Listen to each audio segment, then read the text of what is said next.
بسم اللہ الرحمن الرحیم۔ سامعین کرام، آپ سن رہے ہیں عمران سیریز کا اردو ناول مثالی دنیا، جس کے مصنف ہیں مظہر کلیم ایم اے، اور یہ اس سلسلے کی قسط نمبر 8 ہے۔ مجھے امید ہے آپ کو میری یہ کاوش پسند آ رہی ہوگی۔ آپ نے اگر ابھی تک میرا چینل کہانی گھر سبسکرائب نہیں کیا تو ابھی میرے چینل کو سبسکرائب کر کے بیل نوٹیفیکیشن آن کر لیجئے تاکہ آنے والی ہر نئی کہانی کی اطلاع بر وقت آپ تک پہنچ سکے۔ ابھی آ جاتا ہے اور پھر تمہیں جواب دے گا کہ دھوکہ اس نے دیا ہے یا تم نے۔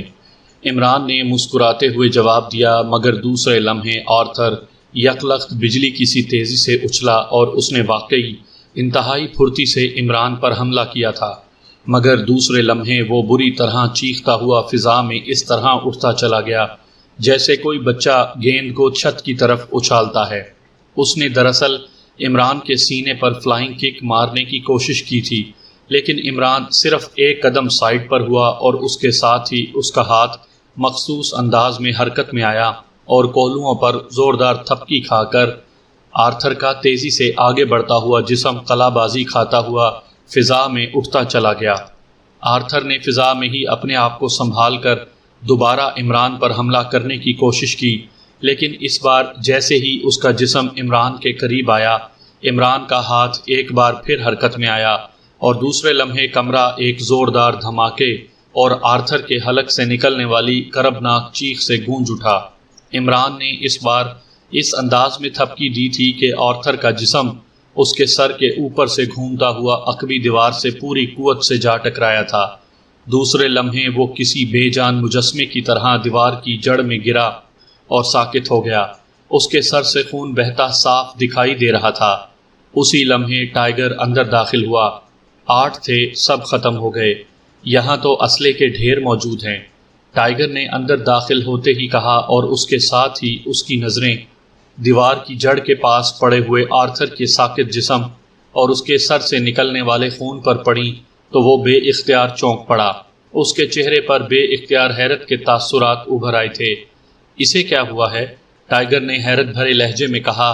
ذرا پھرتی دکھا رہا تھا، میں نے سوچا کہ جوانہ اس کی تعریف کر رہا تھا، اس لیے اس کی پھرتی کا اندازہ کر لوں۔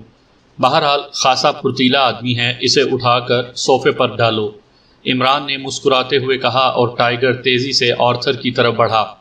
جوزف اور جوانہ باہر ہیں؟ عمران نے پوچھا۔ یس باس، وہ کوٹھی کی تلاشی لے رہے ہیں، ٹائیگر نے جواب دیا، اور اس کے ساتھ ہی اس نے آرتھر کا بازو پکڑا اور گھسیٹ کر اس نے ایک صوفے پر ڈال دیا۔ اب اسے ہوش میں لے آؤ، عمران نے کہا، اور ٹائیگر کا ہاتھ گھوما اور کمرہ تھپڑ کی زوردار آواز سے گونج اٹھا، اور پھر چوتھے تھپڑ پر آرتھر ایک بار پھر کراہتا ہوا ہوش میں آ گیا۔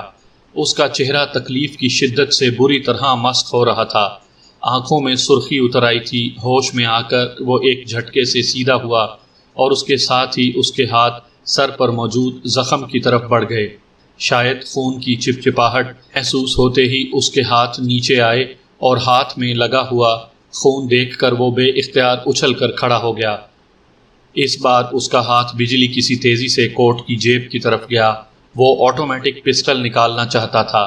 تمہارا پسٹل میرے پاس ہے آرتھر، اور اگر یہ چلتا ہے تو کوٹھی میں موجود تمہارے 8 ساتھیوں کی طرح اس کی گولیاں تمہارے جسم میں بھی سوراخ بنا سکتی ہیں، ایسے سوراخ جن سے تمہاری روح نہایت آسانی اور سہولت کے ساتھ نکل جائے، عمران نے مسکراتے ہوئے کہا، اور اس کے ساتھ ہی اس نے وہی آٹومیٹک پسٹل جیب سے نکال کر ہاتھ میں لے لیا جو اس نے آرتھر کی جیب سے نکالا تھا، اور آرتھر کے چہرے پر یکلخت گہری مایوسی طاری ہو گئی۔ تم کون ہو؟ تم ہوم ڈپارٹمنٹ کے انسپیکٹر نہیں ہو سکتے، آرتھر نے بری طرح ہونٹ کاٹتے ہوئے کہا۔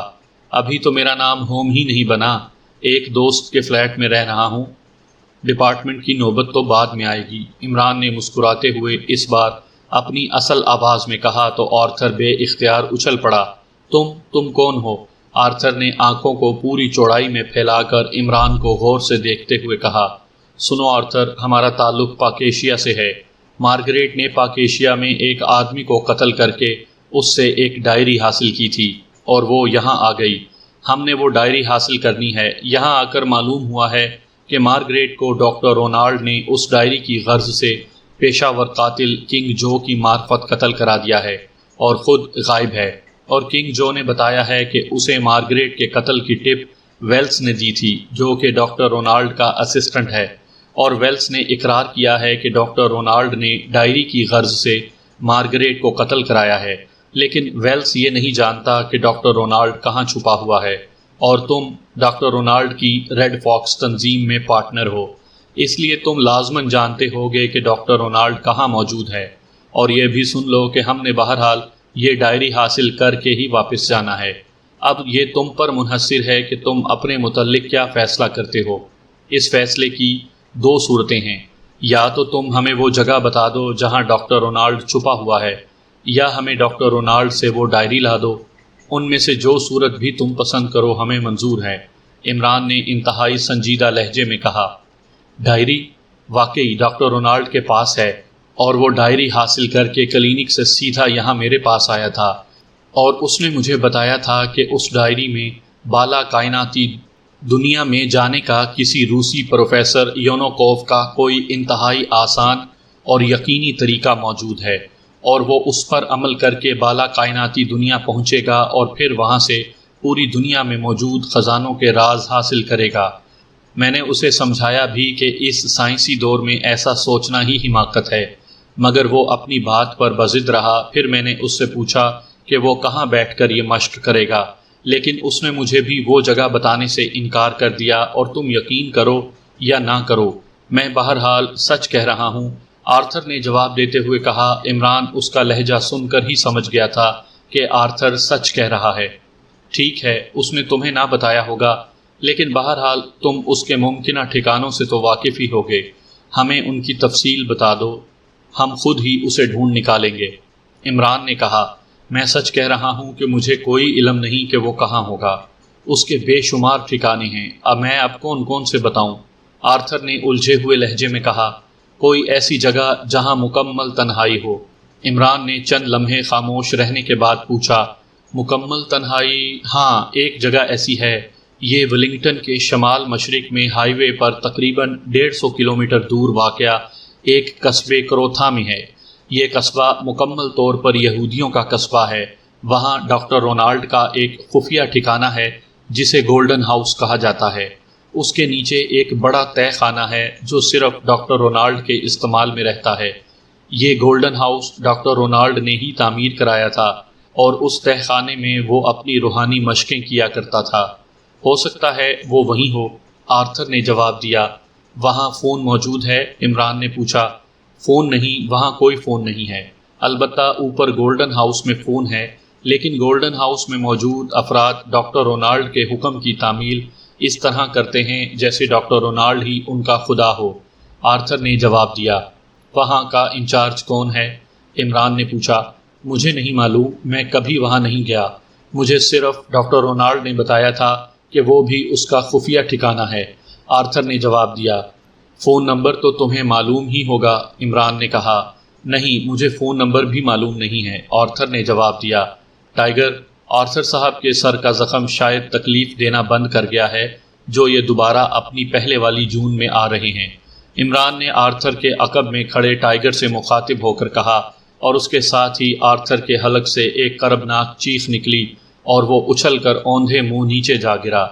ٹائیگر نے اس کے سر پر موجود زخم پر پنچ مار دیا تھا۔ فرش پر کچھ دیر تڑپنے کے بعد آرتھر ایک جھٹکے سے اٹھا، اور دوسرے لمحے جیسے بجلی چمکتی ہے اس طرح اس نے سامنے بیٹھے ہوئے عمران پر حملہ کر دیا۔ یہ حملہ اس قدر اچانک اور زوردار تھا کہ عمران بر وقت سنبھل ہی نہ سکا، اور آرتھر کلا بازی کھاتا ہوا عمران کے ہاتھ سے اپنا مشین پسٹل جھپٹ کر صوفے کے عقب میں سیدھا ہوا، اور اس نے عمران کی آڑ لے لی۔ لیکن اسی لمحے مشین پسٹل کی تڑتڑاہٹ کی آواز گونجی، اور عمران کو محسوس ہوا کہ گولیاں اس کے بالوں سے رگڑ کھاتی ہوئی گزر گئیں۔ دوسرے لمحے عمران کے عقب میں دھماکہ ہوا۔ یہ فائرنگ سامنے والے صوفے کے عقب میں کھڑے ٹائیگر نے کی تھی۔ آرتھر کا حملہ، کلا بازی اور ٹائیگر کی فائرنگ، سب کچھ صرف پلک جھپکنے میں ہو گیا۔ عمران اچھل کر سیدھا کھڑا ہو گیا، اور اس کے ساتھ ہی اس کے حلق سے بے اختیار طویل سانس نکل گیا۔ صوفے کے عقب میں پڑے ہوئے آرتھر کی کھوپڑی سینکڑوں ٹکڑوں میں تبدیل ہو چکی تھی، اور یہ کارنامہ سامنے کھڑے ٹائیگر نے سر انجام دیا تھا۔ اس نے واقعی بے پناہ رسک لیا تھا، کیونکہ اگر اس کی گولیاں 1 انچ نیچے ہو کر گزرتیں تو آرتھر کے بجائے عمران کی کھوپڑی ہزاروں ٹکڑوں میں تبدیل ہو چکی ہوتی۔ مجبوری تھی باس، آپ کے بال خراب ہو گئے ہوں گے۔ اگر میں فائر نہ کرتا تو آرتھر آپ پر عقب سے فائر کر دیتا، اور اس نے یہ چالاکی کی تھی کہ آپ کے عقب میں پہنچتے ہی جھک کر آپ کے جسم کی آڑ لی تھی۔ صرف اس کا سر اور پیشانی کا تھوڑا سا حصہ آپ کے سر کے اوپر سے نظر آ رہا تھا، اس لیے مجبوراً مجھے اسی حصے پر فائر کرنا پڑا، ٹائیگر نے مؤدبانہ لہجے میں کہا، اور عمران مسکرا دیا۔ ویل ڈن ٹائیگر، مجھے خوشی ہے کہ تم نے اس قدر کٹھن فیصلہ بر وقت کر لیا، اور اس فیصلے پر عمل کرتے ہوئے تمہارا ہاتھ بھی نہیں لرزا۔ آج تم نے شاگردی کا حق ادا کر دیا ہے، عمران نے مسکراتے ہوئے توصیفی لہجے میں کہا، اور ٹائیگر کا چہرہ عمران کی اس تعریف پر مسرت کی شدت سے گلاب کے پھول کی طرح کھل اٹھا۔ اس کی آنکھیں اس طرح چمکنے لگیں جیسے اسے اچانک ہفتے اقلیم کی دولت مل گئی ہو۔ یہ سب کچھ آپ کے طفیل ہے باس، ٹائیگر نے مسرت کی شدت سے کپ کپاتے ہوئے لہجے میں کہا، اور عمران مسکرا دیا۔ اسے بھی ابھی تک اپنے بالوں میں گولیوں کے گزرنے کی حدت محسوس ہو رہی تھی۔ واقعی ٹائیگر نے ایک ایسا کارنامہ سر انجام دیا تھا کہ عمران کے اپنے دل میں اس کے لیے مسرت کی لہریں سی اٹھ رہی تھیں۔ اسی لمحے جوانہ تیزی سے اندر داخل ہوا، لیکن پھر ٹائیگر اور عمران کو بخیریت دیکھ کر وہ رک گیا۔ اس کے چہرے پر اطمینان کے تاثرات ابھر آئے، لیکن دوسرے لمحے وہ عمران کے بالوں کو دیکھ کر بری طرح چونک پڑا۔ ماسٹر، یہ آپ کے بالوں کو کیا ہوا؟ یہ تو جل گئے ہیں، جلی ہوئی لکیریں صاف نظر آ رہی ہیں، جوانہ نے انتہائی حیرت بھرے لہجے میں کہا، جیسے اسے سمجھ نہ آ رہی ہو کہ یہ کیسے ہو گیا ہے۔ ٹائیگر نے نشانہ بازی کا مظاہرہ کیا ہے، عمران مسکراتے ہوئے کہنے لگا۔ نشانہ بازی اور آپ کے بالوں پر؟ جوانہ اور زیادہ حیران ہو گیا، مگر جب عمران نے اسے تفصیل بتائی تو وہ اس طرح حیرت سے ٹائیگر کی طرف دیکھنے لگا جیسے اسے یقین نہ آ رہا ہو کہ ٹائیگر اتنا بڑا رسک بھی لے سکتا ہے۔ کمال ہے، اس قدر رسک لیا ہے تم نے، کم از کم میں تو یہ رسک نہ لیتا۔ ویسے تمہارے اعتماد اور حوصلے اور اس قدر درست نشانے کی میں داد دیتا ہوں، جوانہ نے آگے بڑھ کر بے اختیار ٹائیگر کے کاندھے پر تھپکی دیتے ہوئے کہا، اور ٹائیگر کا چہرہ اور زیادہ کھل اٹھا۔ میں تم سب میں ایسی ہی قوت فیصلہ، اعتماد اور نشانہ بازی کی مہارت دیکھنا چاہتا ہوں۔ مجھے خوشی ہے کہ آج ٹائیگر نے اپنے آپ کو ان خصوصیات کا اہل ثابت کر دیا ہے، عمران نے مسکراتے ہوئے کہا، اور جوانہ اس طرح ٹائیگر کی طرف دیکھنے لگا جیسے اس پر رشک آ رہا ہو۔ وہ اب ڈرائنگ روم سے باہر آ چکے تھے۔ جب جوانہ نے باہر موجود جوزف کو یہ بات بتائی تو اس کے چہرے پر تعجب کے آثار ابھر آئے۔ عمران اس دوران ایک اور کمرے میں چلا گیا تھا، جبکہ وہ تینوں وہیں برآمدے میں ہی رک گئے تھے۔ کمال ہے، میرا خیال ہے کہ ماسٹر خود بھی شاید یہ رسک نہ لیتا، جوانہ نے کہا، اور جوزف بے اختیار کھل کھلا کر ہنس پڑا۔ یہ کمال صرف ٹائیگر اور ہماری حد تک کمال ہے، اور شاید باس نے بھی ٹائیگر کا دل رکھنے کے لیے اس کی تعریف کر دی ہے، ورنہ جہاں تک باس کا تعلق ہے، اگر یہ فائرنگ باس کرتا تو میرا دعویٰ ہے کہ بالوں کی نوکیں تک نہ جلتیں، جوزف نے مسکراتے ہوئے کہا۔ اس کمرے کا فون پیس تو ڈیڈ ہے، اور بھی کہیں فون دیکھا ہے تم نے؟ عمران نے کمرے سے باہر نکلتے ہوئے کہا۔ یس ماسٹر، سب سے آخری کمرے میں فون موجود ہے، جوانہ نے کہا، اور عمران سر ہلاتا ہوا راہداری کی طرف مڑ گیا۔ جوانہ اس کے پیچھے چل پڑا تاکہ عمران کو اس کمرے کی نشاندہی کر سکے، جبکہ ٹائیگر اور جوزف وہیں برآمدے میں ہی رک گئے۔ ماسٹر، جوزف کہہ رہا ہے کہ ٹائیگر نے نشانہ بازی کا کوئی کمال نہیں دکھایا، اگر آپ اس کی جگہ فائرنگ کرتے تو بالوں کی نوکیں تک نہ جلتیں۔ کیا واقعی ایسا ہو سکتا ہے؟ جوانہ نے حیرت بھرے لہجے میں کہا، اور عمران بے اختیار ہنس پڑا۔ جوزف کی بات چھوڑو، وہ تو یہ بھی کہہ سکتا تھا کہ میں اگر حجام ہوتا تو بجائے اس طرح کینچی سے کسی کی حجامت کرنے کے لیے مشین گن کی فائرنگ سے بال سیٹ کر سکتا ہوں۔ البتہ اس حد تک اس کی بات درست ہے کہ اگر ٹائیگر ذرا سا پسٹل کا دستہ اوپر کو اٹھا دیتا تو میرے بال بچ سکتے تھے، لیکن وہ کہتے ہیں کہ جائے استاد خالی است، بس وہی بات ہے۔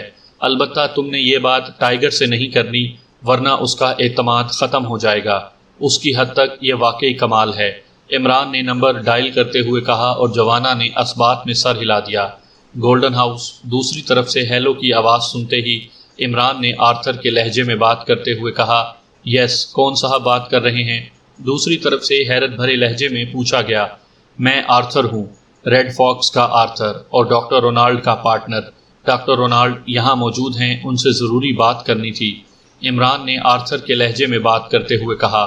سوری جناب، ڈاکٹر صاحب نیچے تہہ خانے میں ہیں اور ان کا حکم ہے کہ جب تک وہ خود باہر نہ آئیں انہیں کسی قیمت پر ڈسٹرب نہ کیا جائے، دوسری طرف سے کہا گیا۔ اوکے ٹھیک ہے، عمران نے کہا اور رسیور رکھ دیا۔ پھر وہ چونکا اور اس نے ایک بار پھر رسیور اٹھایا اور اس نے ایکریمیا میں مخصوص پولیس ایمرجنسی کے نمبر ڈائل کرنے شروع کر دیے۔ پورے ایکریمیا میں پولیس ایمرجنسی کے لیے ایک خاص نمبر موجود تھا، اس لیے کسی کو آپریٹر سے نمبر پوچھنے کی ضرورت نہ رہتی تھی۔ یس، پولیس ایمرجنسی ہیڈ کوارٹر۔ رابطہ قائم ہوتے ہی ایک آواز سنائی دی۔ ویلنگٹن اسٹریٹ پر سپر چیول کلینک میں ڈاکٹر ویلس اپنی ساتھی لڑکی اور ملازم کے ساتھ رسیوں سے بندھا پڑا ہوا ہے، اور باہر کسی نے بند ہے کی تختی لٹکا دی ہے۔ اب یہ آپ کی مرضی ہے کہ آپ انہیں جا کر کھولتے ہیں یا ایسے ہی مرنے دیتے ہیں۔ میں نے بہرحال اپنا فرض ادا کر دیا ہے، عمران نے بدلے ہوئے لہجے میں کہا، اور اس کے ساتھ ہی اس نے فوراً کریڈل دبا کر رابطہ ختم کر دیا۔ آؤ اب یہاں سے چلیں، ورنہ پولیس والے نمبر ٹریس کرنے میں دیر نہ لگائیں گے، عمران نے مڑتے ہوئے کہا۔ باہر کاریں موجود ہیں، ایک کار نہ لے جائیں؟ جوانہ نے کہا۔ نہیں، ریڈ فاکس خاصی بڑی تنظیم ہوگی اور اس کی کار کو اس کے کارندے جانتے ہوں گے، اس لیے ہمیں ٹیکسی لینی ہوگی، عمران نے جواب دیا، اور جوانہ نے اس بات میں سر ہلا دیا۔ وسیع و عریض تہہ خانے میں نیم تاریکی تھی اور کمرہ نامانوس خوشبوؤں سے مہک رہا تھا۔ کمرے میں فرنیچر نام کی کوئی چیز نہ تھی، البتہ فرش پر قالین بچھا ہوا تھا اور اس کے درمیان میں ایک سفید چادر تھی جس پر ڈاکٹر رونالڈ آلتی پالتی مارے جوگیوں کے سے انداز میں بیٹھا ہوا تھا۔ اس کے جسم پر انتہائی ڈھیلا سا لباس تھا اور آنکھیں بند تھیں۔ اس کے چہرے پر اسی طرح سرخی چھائی ہوئی تھی جیسے اس کے جسم میں موجود سارا خون اس کے چہرے پر اکٹھا ہو گیا ہو۔ اچانک کمرے میں یکلخت تیز روشنی سی پھیل گئی، یوں لگتا تھا جیسے کسی نے کمرے کے اندر ایک انتہائی طاقتور بلب روشن کر دیا ہو، اور اس کے ساتھ ہی دور سے ایسی آوازیں سنائی دینے لگیں جیسے انتہائی رومانٹک قسم کی موسیقی بج رہی ہو۔ پھر اچانک سامنے والی دیوار پر عجیب سا روپہلا دھواں سا پھیلنے لگا، ایسا دھواں جیسے آگ کے بجائے چاندنی سے بنا ہوا ہو، اور اس کے ساتھ ہی ڈاکٹر رونالڈ نے ایک جھٹکے سے آنکھیں کھول دیں، اور پھر سامنے والی دیوار پر روپہلا دھواں دیکھ کر اس کے چہرے کے عضلات مسرت کی شدت سے بری طرح پھڑکنے لگے۔ وہ اب پلکیں جھپکائے بغیر اس دھوئیں کو دیکھ رہا تھا جو کبھی آہستہ آہستہ پھیلتا اور کبھی سمٹ جاتا، کبھی اس میں لہریں سی دوڑتی نظر آتیں اور کبھی بجلیاں چمکتی ہوئی محسوس ہوتیں۔ چند لمحوں تک یہی کیفیت رہی، پھر یہ دھواں دیوار پر اس طرح پھیلنے لگا کہ اس سے ایک انتہائی خوبصورت دوشیزہ کی تصویر سی بنتی دکھائی دی، اور چند لمحوں بعد یہ تصویر حقیقت کا روپ دھار گئی، اور ڈاکٹر رونالڈ کے چہرے پر مسرت کی لہروں میں اور زیادہ نموج پیدا ہو گیا۔ اب اس کے سامنے دیوار سے ذرا آگے ایک انتہائی خوبصورت دوشیزہ کھڑی تھی جس کے جسم پر چاندنی کے رنگ اور ریشم جیسا نفیس لباس تھا، لیکن اس کی آنکھیں بند تھیں، لیکن پھر اس کی بند پلکیں آہستہ آہستہ تھر تھرا گئیں اور پھر گلاب کی پنکھڑیوں کی طرح کھلتی چلی گئیں، لیکن آنکھوں میں سیاہ پتلی نہ تھی بلکہ پوری آنکھیں انڈے کے چھلکے کی طرح سفید تھیں۔ میں نے حکم دیا تھا کہ میں تمہیں اس دنیا جیسی عورت دیکھنا چاہتا ہوں، بالکل اس دنیا جیسی، تمہارا قد و قامت، بالوں اور آنکھوں اور جسم کا رنگ، سب کچھ اس دنیا کی عورتوں جیسا ہو، اور تم ایکریمین زبان بولتی ہو، پھر میرے حکم کی تعمیل کیوں نہیں کی گئی؟ ڈاکٹر رونالڈ کے منہ سے غراہٹ بھری تیز آواز نکلی، اور اس کے ساتھ ہی اس نے ایک بار پھر آنکھیں بند کر لیں، اور اس کے چہرے پر ایک بار پھر انتہائی تیزی سے سرخی پھیلتی چلی گئی۔ اسی لمحے اس عورت کے جسم کے گرد دوبارہ وہی چاندنی جیسا دھواں پھیلتا چلا گیا۔ چند لمحوں بعد وہ اس دھوئیں میں غائب ہو گئی، پھر دھواں جس طرح نمودار ہوا تھا اسی طرح غائب ہو گیا، اور اب وہاں پہلے والی سفید آنکھوں اور عجیب سے رنگ کے بالوں والی عورت کے بجائے ایک نوجوان ایکریمین لڑکی موجود تھی، اور اس کے جسم پر بھی ایکریمین عورتوں جیسا لباس تھا، جینز اور شرٹ پر مشتمل لباس، اور اس کے ساتھ ہی ڈاکٹر رونالڈ نے ایک بار پھر ایک جھٹکے سے آنکھیں کھول دیں اور پھر اس لڑکی کو دیکھ کر اس کے چہرے پر اطمینان بھری مسکراہٹ تیر گئی۔ اب ٹھیک ہے، کیا نام ہے تمہارا؟ ڈاکٹر رونالڈ نے تہکمانہ لہجے میں کہا۔ شاک و شم تموشا۔ لڑکی کے لب ہلے اور اس کے ساتھ ہی کمرہ ایک انتہائی رسیلی اور مدھر نسوانی آواز سے گونج اٹھا۔ یہ مشکل نام ہے، سنو، آج سے تمہارا نام ڈورتھی ہوگا۔ کیا نام ہے تمہارا؟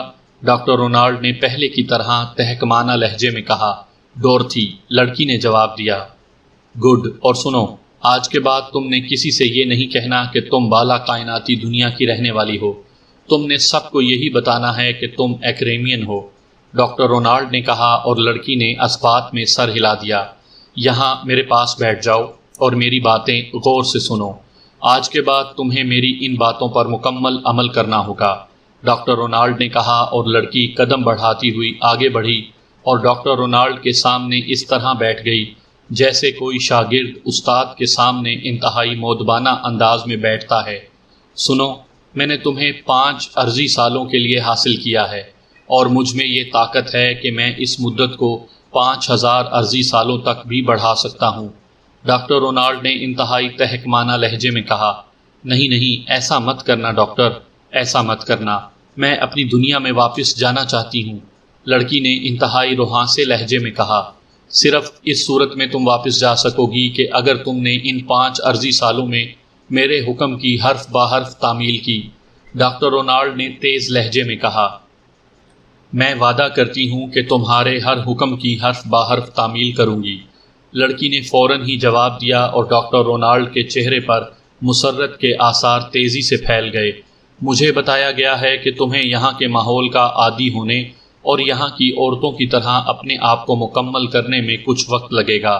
کتنا وقت لگے گا؟ عرضی وقت کے حساب سے جواب دو، ڈاکٹر رونالڈ نے اسی طرح تہکمانہ لہجے میں کہا۔ عرضی وقت کے حساب سے 2 گھنٹے، لڑکی نے ایک لمحہ رک کر جواب دیا۔ ٹھیک ہے، اس کے بعد تم یہاں کے انسانوں کی طرح کھاؤ گی، پیو گی، لباس پہنو گی، چلو گی، پھرو گی، تمہارے تمام احساسات، نفسیات اور افعال عرضی عورتوں جیسے ہوں گے، لیکن تمہارے ذہن کے اندر بالا کائناتی دنیا کے تمام راز محفوظ رہیں گے، اور تم یہ راز میرے حکم پر مجھے بتاؤ گی بھی صحیح، اور میرے حکم پر ان پر عمل درآمد بھی کرو گی۔ بولو، کیا تم ایسا کرو گی؟ ڈاکٹر رونالڈ نے تیز اور تہکمانہ لہجے میں کہا۔ ہاں، میں ایسا ہی کروں گی، لڑکی نے جواب دیا۔ تم میری اجازت کے بغیر کسی کو یہ نہ بتاؤ گی کہ تمہارا تعلق بالا کائناتی دنیا سے ہے، ڈاکٹر رونالڈ نے کہا۔ ہاں، میں ایسا ہی کروں گی، لڑکی نے جواب دیا۔ ٹھیک ہے، اب تم 2 گھنٹے یہیں گزارو گی، میں 2 گھنٹے بعد واپس آؤں گا، ڈاکٹر رونالڈ نے اٹھتے ہوئے کہا، اور پھر وہ تیزی سے قدم بڑھاتا اس تہہ خانے کے دروازے کی طرف بڑھ گیا، جبکہ لڑکی ویسے ہی قالین پر بیٹھی رہی۔ ڈاکٹر رونالڈ دروازہ کھول کر باہر آیا، اور دروازے کو لاک کر کے وہ ایک راہداری میں چلتا ہوا تیزی سے ایک سائیڈ کمرے میں آیا۔ اس کو یوں محسوس ہو رہا تھا جیسے اس کا ذہن پکے ہوئے پھوڑے کی طرح دکھ رہا ہو۔ مسلسل مخصوص قسم کی ذہنی ورزش کے بعد گو وہ اپنے مقصد میں کامیاب ہو گیا تھا، مگر اس کی ذہنی حالت درست نہ تھی، اس لیے اس نے یہی سوچا تھا کہ وہ ان 2 گھنٹوں میں آرام کرے گا۔ اس کمرے میں داخل ہو کر اس نے دروازہ بند کر دیا۔ یہ کمرہ بیڈ روم کے انداز میں سجا ہوا تھا، تپائی پر فون بھی موجود تھا۔ ڈاکٹر رونالڈ ملحقہ باتھ روم کی طرف بڑھ گیا، اور پھر آدھے گھنٹے بعد جب وہ غسل کر کے اور لباس بدل کر باہر آیا تو اس کی آدھی سے زیادہ تھکن کا خاتمہ ہو چکا تھا۔ اس کے باوجود اس کے ذہن پر خاصا دباؤ تھا۔ اس نے بیڈ پر بیٹھتے ہوئے سائیڈ تپائی پر رکھے ہوئے فون کا ریسیور اٹھایا اور ایک نمبر پریس کر دیا۔ یس، دوسری طرف سے ایک مردانہ آواز سنائی دی۔ ڈاکٹر رونالڈ بول رہا ہوں، بیڈ روم سے، ڈاکٹر رونالڈ نے تیز لہجے میں کہا۔ اوہ باس، آپ بیڈ روم میں آ گئے ہیں، دوسری طرف سے حیرت بھرے لہجے میں کہا گیا۔ ہاں، لیکن تہہ خانے میں میری اجازت کے بغیر کوئی نہ جائے گا، میں نے اسے لاک کر دیا ہے، اور سنو، میں اب 2 گھنٹوں کے لیے سونا چاہتا ہوں، تم وقت چیک کر لو، اب سے ٹھیک 2 گھنٹوں بعد مجھے جگا دینا، اور اس دوران مجھے قطعی ڈسٹرب نہ کیا جائے، ڈاکٹر رونالڈ نے تیز لہجے میں کہا۔ یس باس، ویسے آپ کے پارٹنر آرتھر کا فون آیا تھا، مگر اس وقت آپ تہہ خانے میں تھے، اس لیے میں نے ان سے معذرت کر لی تھی، دوسری طرف سے کہا گیا۔ کیا کہہ رہے ہو؟ فرانڈو، آرتھر کا فون آیا تھا؟ یہاں کب کی بات ہے؟ ڈاکٹر رونالڈو نے بری طرح چونکتے ہوئے پوچھا۔ یس باس، آدھا گھنٹہ پہلے فون آیا تھا۔ دوسری طرف سے گولڈن ہاؤس کے انچارج فرانڈو نے مودبانہ لہجے میں جواب دیا۔ مگر آرتھر کو تو یہ علم ہی نہ تھا کہ میں یہاں ہوں، پھر اس نے فون کیسے کیا؟ بہرحال ملاؤ اس سے فون، میں پوچھتا ہوں کہ اسے کیسے میری موجودگی کا علم ہوا۔ ڈاکٹر رونالڈو نے ہونٹ چباتے ہوئے کہا۔ یس باس، فرانڈو نے جواب دیا اور ڈاکٹر رونالڈ نے ریسیور رکھ دیا۔ پھر تقریباً 5 منٹ کے شدید انتظار کے بعد ٹیلی فون کی گھنٹی بج اٹھی اور ڈاکٹر رونالڈ نے ریسیور اٹھا لیا۔ کیا بات ہے، اتنی دیر کیوں لگائی ہے فون ملانے میں؟ تمہیں معلوم ہے مجھے اس وقت شدید نیند آ رہی ہے، ڈاکٹر رونالڈ نے انتہائی غصیلے لہجے میں کہا۔ باس، وہاں سے فون ریسیو نہیں کیا جا رہا، میں مسلسل ٹرائی کرتا رہا ہوں لیکن کوئی ریسیور ہی نہیں اٹھاتا۔ دوسری طرف سے فرانڈو کی آواز سنائی دی اور ڈاکٹر رونالڈ ایک بار پھر چونک پڑا۔ ریسیور نہیں اٹھایا جا رہا، یہ کیسے ممکن ہے؟ وہ ریڈ فاکس کا ہیڈ کوارٹر ہے، وہاں 8-10 افراد مستقل رہتے ہیں۔ ڈاکٹر رونالڈ نے انتہائی حیرت بھرے لہجے میں کہا۔ میں کیا کہہ سکتا ہوں باس، میں نے چیک کرایا ہے، فون بھی درست کام کر رہا ہے، بیل بھی جا رہی ہے، مگر وہاں سے کوئی اٹینڈ ہی نہیں کرتا، فرانڈو نے جواب دیا۔ راجر کا نمبر جانتے ہو؟ راجر اینتھنی کا؟ ڈاکٹر رونالڈ نے کہا۔ نہیں باس، دوسری طرف سے کہا گیا اور ڈاکٹر رونالڈ نے ایک نمبر بتایا اور اس پر راجر سے بات کرانے کا حکم دے کر اس نے ریسیور رکھ دیا۔ اس کی سمجھ میں نہ آ رہا تھا کہ آخر یہ سب کچھ کیا ہو رہا ہے۔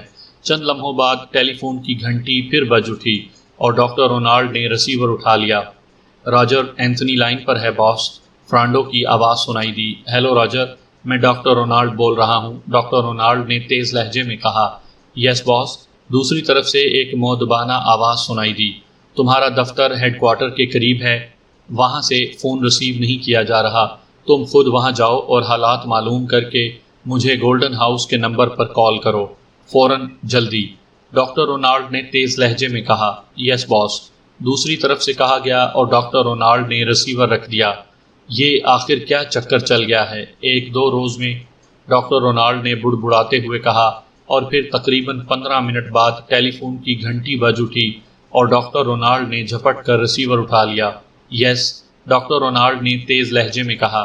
راجر سے بات کریں باس، فرانڈو کی آواز سنائی دی۔ ہیلو باس، میں راجر بول رہا ہوں، یہاں ہیڈ کوارٹر میں تو ہر طرف لاشیں ہی لاشیں بکھری ہوئی ہیں، میں ہیڈ کوارٹر سے ہی بول رہا ہوں۔ ڈرائنگ روم میں باس آرتھر کی لاش دیوار کے ساتھ پڑی ہوئی ہے، ان کے سر کو گولیوں سے چھلنی کر دیا گیا ہے۔